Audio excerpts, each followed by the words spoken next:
Fala pessoal, meu nome é Matheus, eu faço parte do time de DevOps, eu trabalho em conjunto com o time de desenvolvimento, mais específico o time de esportes, ajudando eles a aplicar a cultura DevOps nos projetos do time, né? Então eu trabalho com projetos como o Cartola, como o Globo Esporte, o Tempo Real, e hoje eu vim falar sobre como a gente pode aplicar a cultura DevOps em aplicativos móveis com o objetivo de reduzir o tempo de desenvolvimento dessas apps, né?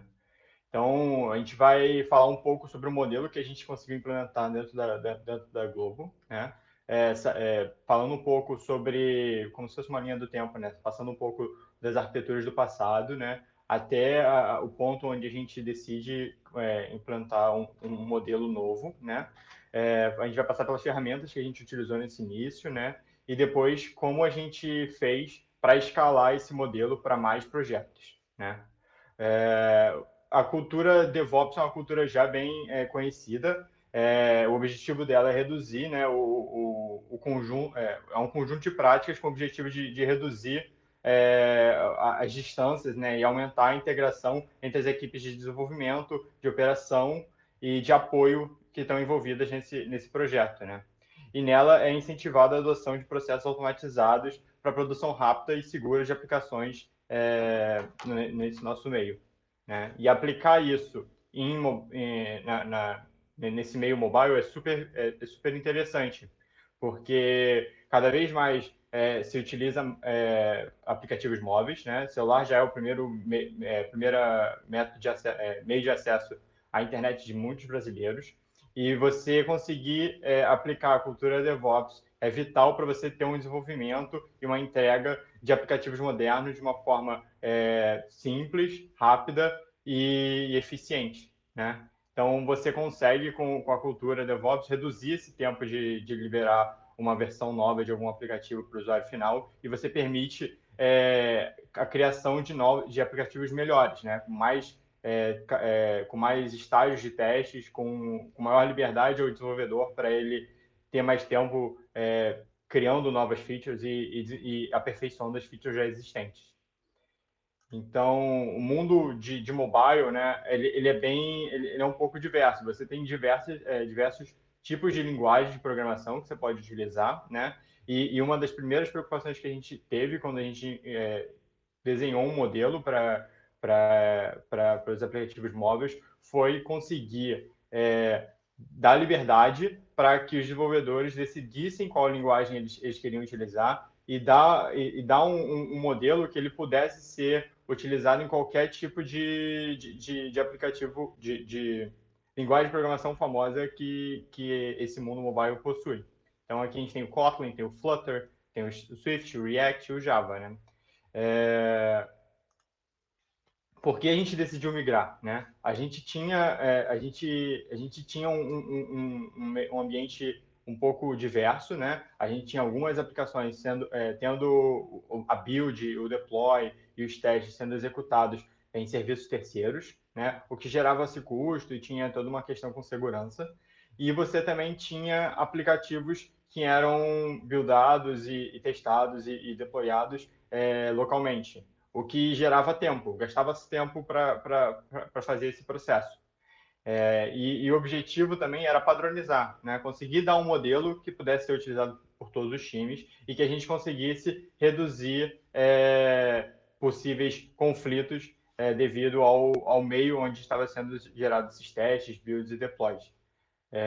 Além disso, gostaria, né, tinha o interesse de internalizar esses projetos com o objetivo de reutilizar as ferramentas e centralizar os processos que nós já tínhamos, né? Então, existiam funções e tarefas e ferramentas que a gente tinha no nosso ambiente interno que a gente não conseguia compartilhar com todos os projetos por eles estarem em serviços terceiros, eles estarem num ambiente completamente separado. Então, era um modelo que a gente tinha antigamente, né, onde os desenvolvedores faziam todo o desenvolvimento e enviavam o código para um repositório no GitHub.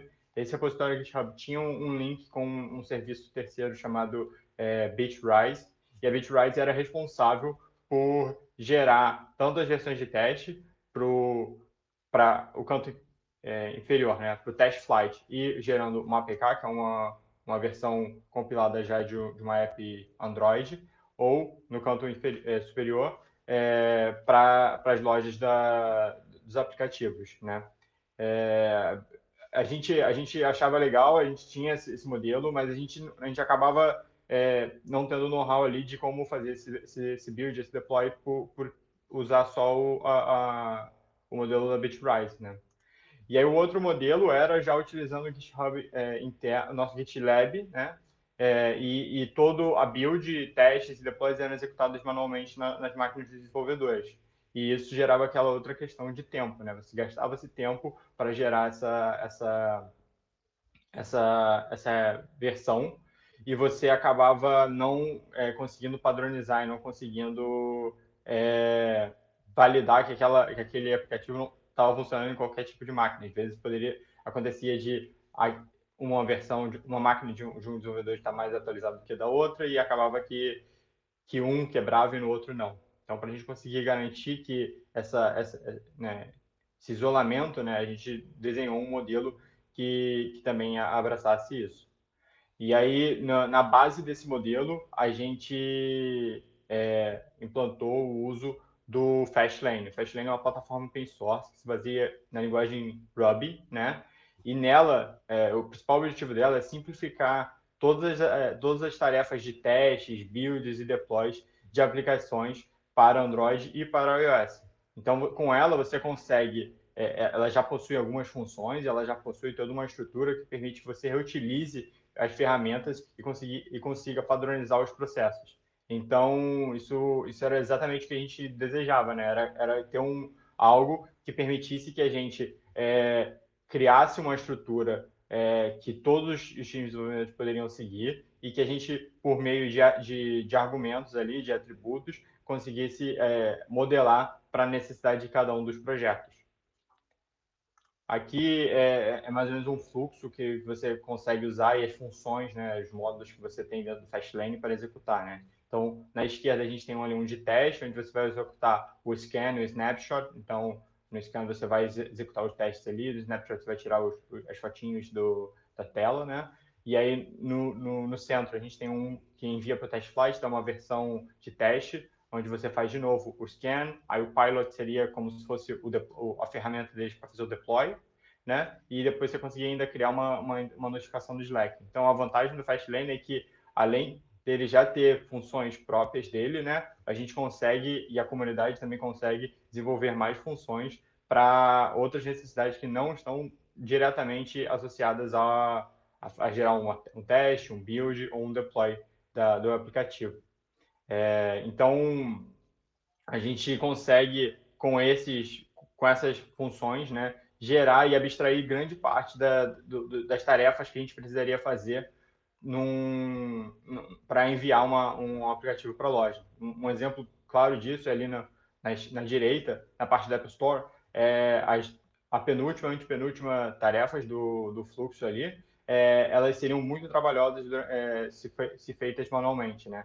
Existe no fluxo do iOS uma necessidade de fazer o code signing, e aí o code signing do iOS é um pouco diferente do Android, né? Você tem toda uma questão ali de certificados, de provision profiles sendo armazenados dentro da plataforma da Apple Store, e você precisa gerar esses certificados e esses profiles para você passar durante ali a sua build para ele assinar o código e gerar a versão, o IPA, né? Que aí é esse que você vai enviar realmente para a Apple para ela publicar para você.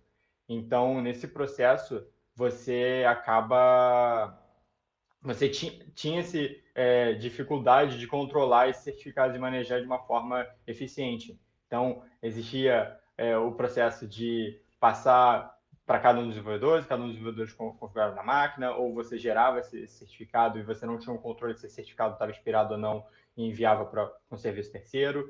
E aí você acabava tendo dificuldade para quando se expirava esse certificado ou quando entrava um novo desenvolvedor, que é a pessoa tivesse já isso, já conseguisse fazer a geração de uma release. Então, com o Fastlane, ele consegue interagir com esses serviços da Apple e consegue manejar para você esses certificados e a gente conseguiu centralizar tudo. Então, hoje em dia, né, a grande parte dos aplicativos, eles usam o mesmo certificado e isso é controlado pelo próprio Fastlane, né? Então, quando é executado o pipeline de um desses projetos, o Fastlane verifica se o certificado ainda está atualizado e caso ele não esteja, ele consegue renovar esse certificado e consegue alterar o profile. E assim, cada vez que outros projetos são executados os pipelines deles, a gente consegue, o certificado já está atualizado e a gente consegue só ir trocando os profiles. Então,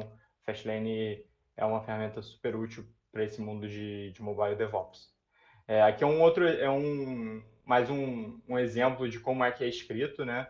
Então, eles têm esse conceito de lanes. Então, lanes é como se fossem os jobs, se a gente fosse olhar assim no GitLab, você consegue, dentro de uma lane, usar várias funções. Então, nessa lane beta, a gente está usando uma função increment build number, uma build app e depois uma upload to test flight. Eu sei que parece muito alto nível aqui, mas é bem parecido com o que a gente tem no mundo real. Realmente são funções desse tipo. Você pode não passar nenhum atributo para ela, mas você também pode passar mais argumentos e ela ficar mais modelada para a organização do seu projeto. Mas com simples funções, ele já realmente executa o incremento do build number, ele faz o build da app e ele envia esse aplicativo para o ambiente de teste. E aí o outro também é um mostrando a mesma coisa. A ideia do fluxo para você enviar para a Apple Store também para App Store é a mesma coisa. Você vai usar funções e essas funções por trás dos panos, né, dentro do Fastlane, elas executam diversas tarefas para conseguir conquistar aquele objetivo ali de enviar para a loja, tendo notificação no Slack, tendo os screenshots capturados. Então, a gente saiu desse modelo aqui, né? Um modelo local, é um modelo onde a gente consegue garantir agora com Fastlane um padrão entre todas as builds, mas ainda a gente tem algumas outras dificuldades. E uma dessas dificuldades é propriamente o APK que eu tinha falado, né? A gente tem com a Apple o Test Flight já bem integrado e bem fácil de se utilizar. E no Android a gente ainda usava, a gente só gerava os APKs e a gente compartilhava ali entre o time.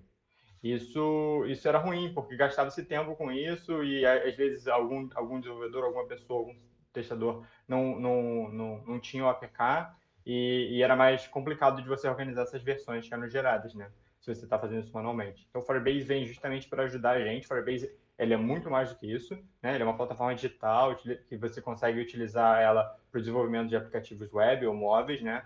E ela possui um conjunto de ferramentas para te ajudar a gerenciar essas apps.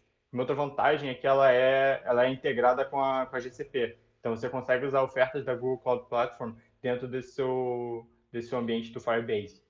Então, a gente tem aqui uma lista que não está completa, mas já dá para ter uma noção. A gente consegue dividir ela em três, né, o Firebase em três grupos ali. Grupo de builds, onde você consegue justamente pegar essas ferramentas, essas coisas ligadas à GCP. Então, você consegue gerar um modelo de autenticação, você consegue ter um banco de dados, consegue fazer o hosting, tudo isso já dentro da plataforma do Firebase, né? Você tem toda ali a parte de release, de monitor, então você consegue acompanhar essa sua aplicação, você consegue ter um monitoramento da performance dele, daí você consegue gerar justamente ali as distribuições de teste, né? Então você consegue adicionar grupos e com esses grupos você vai a cada deploy falando qual você quer que envie, então você consegue ter esse controle por ali.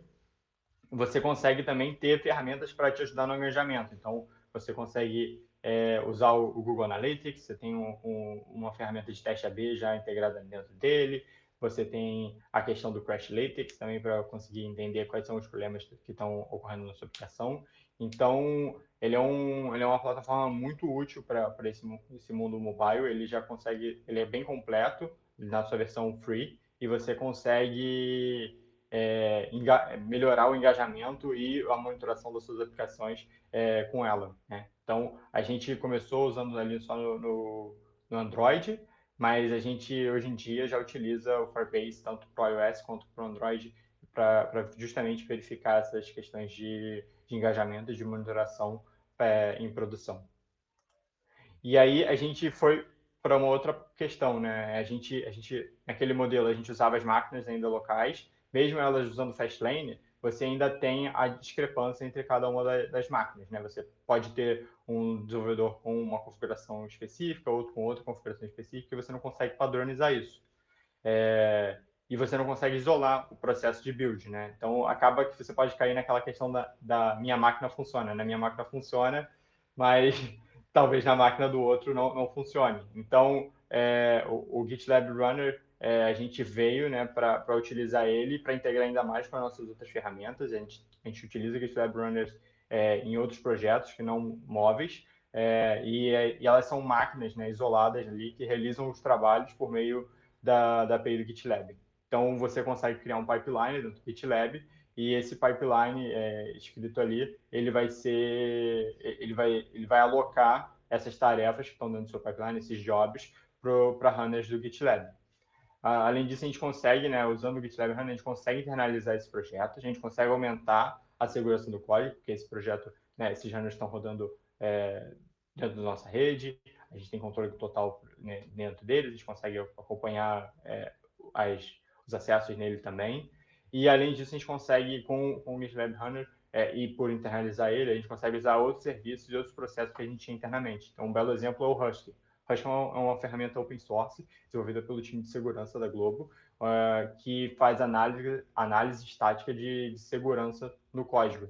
Então, quando a gente usava um modelo em um serviço terceiro, ou quando a gente utilizava um modelo dentro das máquinas locais, a gente tinha ali uma dificuldade de implantar essas ferramentas que a gente tinha nos outros projetos internos. E quando a gente adiciona né, os GitLab Runners e a gente adiciona esses projetos dentro do nosso padrão ali, a gente consegue reutilizar esses serviços e processos que a gente tem dentro da empresa. Então, a gente sai desse modelo aqui, né, de executando na máquina, não executando com Fastlane, gerando e controlando ali os APKs para os testes, para um modelo desse tipo, um modelo onde a gente tem o Fastlane como a nossa base, ele gera né, os seus arquivos justamente para garantir essa padronização, e a gente utiliza o Firebase tanto ali para a distribuição da app de teste, como também esse nosso console para verificar as aplicações de produção, para melhorar o engajamento e a monitoração delas. No lado dos runners, né, a gente sai da máquina física ali, da máquina local, e a gente vai para dois modelos, né? No modelo do Android, a gente consegue, dentro de uma imagem Docker, adicionar todas as dependências necessárias para fazer a build, teste e deploy de uma aplicação desse tipo. Então, a gente usa GitLab Runners com um Docker dentro deles e a gente gerou uma imagem para executar esse projeto né, de Android. E no lado do iOS, existe a necessidade de ferramentas, como por exemplo o Xcode, que só existem em macOS. E por isso a gente criou, né, a gente na verdade obteve uma máquina e a gente configurou a máquina para ela ser um runner GitLab. Então, nesse passo, né, a gente já conseguiu implantar isso em 2, 3 projetos dentro da empresa e a gente começou a ter a necessidade de expandir isso e ir para mais projetos e mais times. Então, o modelo que a gente está vendo aqui, ele funcionava bem para esse número reduzido de projetos, mas quando a gente expandiu isso para mais projetos, para uma área inteira, a gente teve a necessidade de expandir também esse modelo. Criar uma estrutura que pudesse suportar diversos projetos sendo executados em paralelo. E aí, nisso, a gente começou a executar múltiplos runners. Então, a gente sai de um runner GitLab para Android, um runner GitLab para o iOS, e a gente começa a expandir isso para mais runners. No caso as vantagens disso, né, é que a gente consegue executar no mesmo pipeline processos em paralelo. Então, a gente consegue botar jobs executando em paralelo, e com isso a gente consegue reduzir o tempo do pipeline, porque antes, quando era algo sequencial, a gente não conseguia, a gente gastava mais tempo, né? Cada um era acrescido ao tempo final do pipeline, cada job. E aí a gente também consegue reduzir, né? Na verdade, aumentar a tolerância a falhas, né? Então, quando a gente tinha um runner para cada tipo de aplicativo móvel, a gente tinha o problema de se aquela máquina, se desse algum problema naquele recurso, a gente tinha que fazer o ajuste na hora para isso não acabar engargalando e gerando uma fila de pipelines para ser executados. Quando a gente aumenta essa quantidade de runners, a gente consegue ter mais tempo para consertar essas máquinas e a gente consegue não atrapalhar no pipeline, no desenvolvimento dos times de aplicativos móveis. E além da questão dos runners, né? Ok, a gente tem agora runners para executar e a gente tem mais projetos. A gente precisou também criar mais padrões. Então, o Fastlane, ele já era um padrão para a gente, e os GitLab Runners, eles eram padrões, mas isso ainda tinha uma parte manual, né? Então, a imagem Docker, a gente gerava uma imagem Docker manual para cada um dos projetos, o runner a gente configurava o runner manualmente, e o Fastlane a gente configurava ele manualmente também. Então, isso gerava um tempo ali, gastava-se um tempo para fazer esse setup inicial, né? E aí foi nesse intuito que a gente começou a gerar templates para isso também. Então, no caso das imagens Docker, a gente tem, hoje em dia, templates, né, padrões que podem ser utilizados por qualquer projeto. Então, eles têm a base do que qualquer aplicativo Android necessita para executar a build, o teste e o deploy, né? E eles são genéricos bastante para serem reutilizados por eles, né? E a gente teve a necessidade de desenvolver imagens para Kotlin e para Flutter, nesse caso, né? Então, quando existe a necessidade de criar uma imagem mais específica para um projeto, a gente utiliza essa imagem, esse template, né, como base, e a gente só desenvolve mais layers em cima dessa imagem com essa imagem base já. Então, isso já gerou um padrão, e quando existe algum problema, né, alguma necessidade que alguém identifica, a gente consegue consertar em um ponto único, e isso acaba refletindo para todos os aplicativos. No segundo passo, né, foi os runners de macOS. Né? Os runners de macOS, eles são máquinas realmente físicas que a gente configurou na primeira vez manualmente, então a gente foi vendo o que a gente precisava ter dentro dessa máquina, e a gente foi anotando isso, né? E aí quando a gente foi configurar os outros runners, a gente utilizou o Ansible para configurar eles, né? Então a gente criou um playbook, onde esse playbook ele tem todas as testes que são necessárias para essa máquina ser considerada um runner. Então, ela vai configurar o Xcode, ela vai configurar o Flutter, ela vai configurar o Ruby, já que o Fastlane usa Ruby, a gente vai usar um versionador, uma ferramenta para versionar Ruby, para assim a gente conseguir controlar e isolar, né, as dependências de cada um dos aplicativos dentro da máquina. A gente vai criar uma maneira de observar essas máquinas, a gente vai configurar elas e deixar elas todas iguais para facilitar implantar novas máquinas, né? Então, nos primeiros processos a gente usava a máquina a gente configurava elas manualmente, então a gente ia lá, usava o nosso playbook em Ansible e executava dentro delas. E hoje em dia a gente já usa ferramentas, a gente já tem uma ferramenta para administrar esse playbook e executar esse playbook em hosts novos.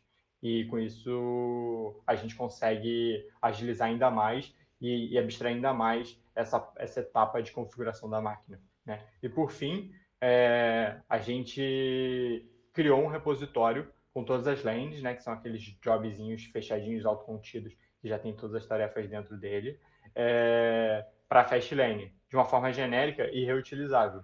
Então, ao invés de eu ter que ir em todos os projetos configurando lane por lane e fazendo às vezes até um copy and paste, né? Eu crio um repositório único, onde tem lanes tanto de Android quanto de iOS, e eu faço referência dentro dos meus projetos a esse repositório genérico por meio do Git submodule. Então, com isso, eu consigo deixar centralizado essas lanes e eu consigo ter um ponto único de alteração, né? Então, se alguém identifica um problema, provavelmente esse problema vai ser apresentado em outros projetos. Então, a gente consegue já ajustar essa questão em um ponto só e a gente consegue depois refletir para todo mundo. Além disso, com o submódulo, você consegue versionar, né? Então, se você gera uma versão nova e aquela versão nova quebra para alguém, isso não acaba afetando a pessoa que já estava com o Fastlane configurado. E, por fim, a gente consegue agilizar o tempo de setup desses para projetos novos. Então, quando se é desenvolvido, estudado um novo projeto, o tempo que é necessário para ele já estar com o pipeline completo é muito menor do que antigamente, porque agora você já tem tudo por meio de templates ou de playbooks que já tanto padroniza como agiliza e deixa bem abstrato essa parte que era um pouco mais manual e trabalhosa. E por fim, a gente também quis melhorar a observabilidade, né? E a observabilidade vai tanto dos quesitos que a gente já falou ali no Firebase, né? De você conseguir acompanhar o desempenho da aplicação em produção, mas também de toda a esteira de deploys e de testes que é feita internamente. Então, a gente consegue hoje em dia, por meio de exporters para Prometheus, monitorar o pipeline com base nas métricas dele, né? Então, a gente consegue entender o tempo que é gasto em cada um dos pipelines, o tempo médio de execução, quais são as branches que estão dando sucesso, quais são as branches que estão dando falha, e a gente consegue gerar alarmes e dashboards com base nessas métricas brutas. Além disso, né, a gente consegue, por meio de Node Exporters, monitorar a saúde desses channels. Então, a gente consegue entender se esses channels eles estão sendo subutilizados ou estão sendo exauridos a cada execução de pipeline que é feita dentro deles.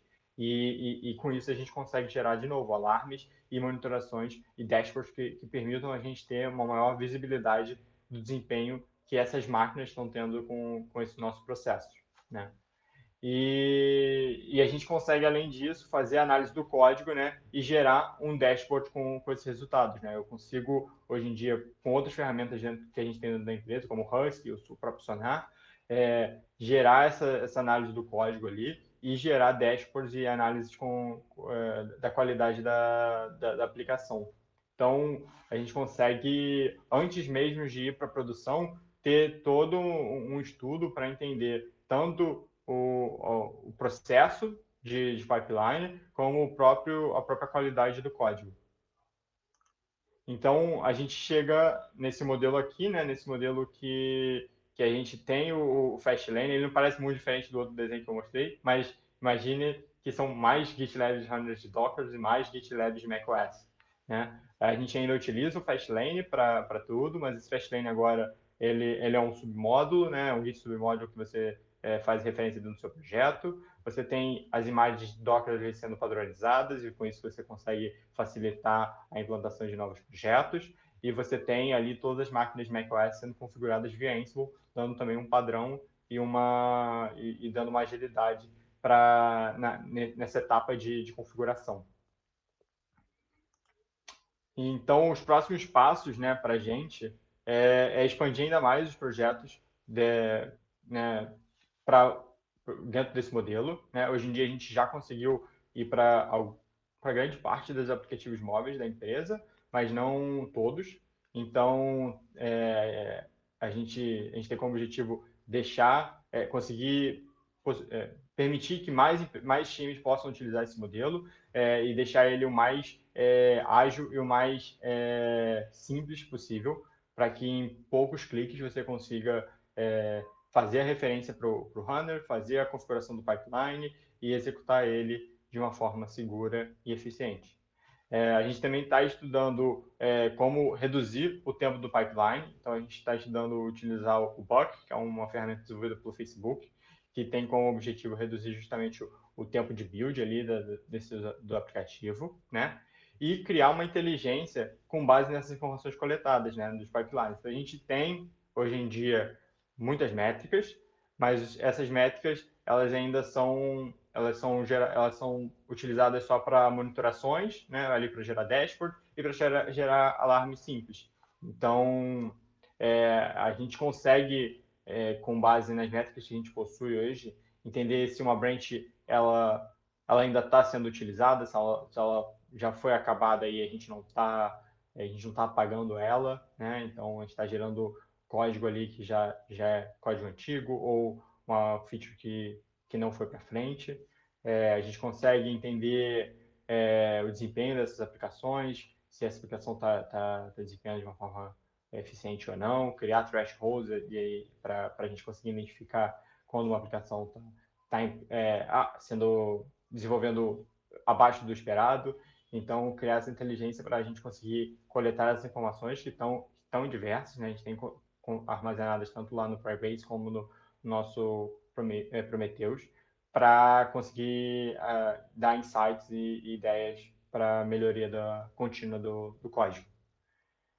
Então, a gente está indo para esse modelo aqui, né? Então, ali eu já coloco uma imagem diferente, né? Não é mais Docker, é Kubernetes. Sim, a gente tá mudando o nosso runner, né? A gente está nesse processo de sair de um modelo de Docker, de runners GitLab usando Docker para um runners GitLab usando o Kubernetes.